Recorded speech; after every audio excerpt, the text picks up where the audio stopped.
steel, like structural steel, like whatever, for apartment complexes, hospitals, schools, like we lay the steel. So it's like we like some of the first people that come into buildings. Like once you strip a building, we come in and put the structural steel up, weld it up. We put TC bolts in it. I just now started it, but I really like it because it's something that I always wanted to do. And like PTTI, like it took me like coming to this school and learning the welding aspect of it. Like I didn't know about ironwork. I synced it, but I didn't know about it. So once I came to the school and I got like a step forward because I knew welding. So as a welder, well, as an ironworker, you have to know how to weld. So it just like, it just went together. So man, there's a lot of stuff that I still have to even learn about welding. A lot of stuff that I have to still learn about ironwork. But I mean, I just like thank the people for opening the doors for me at the school because it gave me what I needed to get in the door to what I wanted to do, to my future. I was always good with my hands, so I really just wanted to do a lot of stuff as far as like hands-on work.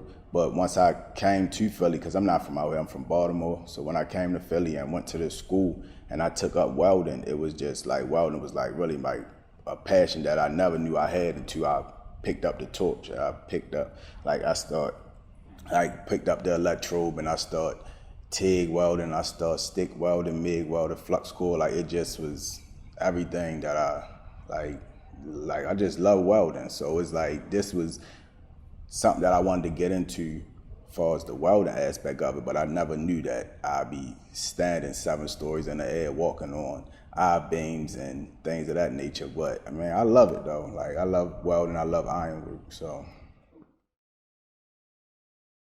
like don't set a standard for yourself because you can always achieve more. Like you can always go from not knowing how to weld anything to having 16 certifications. Like you gotta just apply yourself, and that's just for anybody in any field. Like just apply yourself, go there like it's your job and work it, you know, and yeah, you're gonna reap the benefits.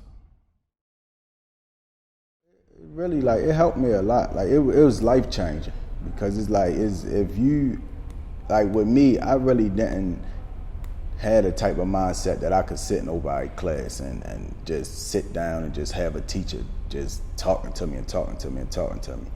So that was my main reason, like I'm not going to school, back to school. Like I graduated high school, but I just in my mind, like, I'm not going to nobody's college because I know it's like in my mind it wasn't for me. But I always was hands-on. So once I got, like I was doing a little carpentry work, like helping my uncle doing plumbing and stuff like that.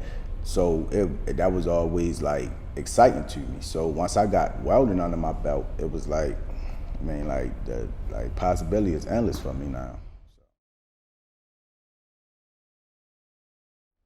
I'm gonna have my own business. That's the whole game plan. That's the plan. And I mean, I couldn't did it without the school. So I just, anybody that's here, if you failed a million tests back and over and over, I failed a lot of tests and I almost quit. I done threw plates, and the guys in the shop, they like that's what they was telling me, like you want to be mad, like because that means that you want it, you know, like you failing something and you just going crazy, like you yelling and screaming in a booth while you welding because your bead ain't coming out right. Like that's what you want because it shows the hunger and the grit and the determination that you got to succeed. So it's like scream in a booth, man. Go outside and walk a couple laps and go back in a booth and do your thing. Like don't never let like nothing stop you from what you want. Like keep going, keep fighting, and eventually you'll get it.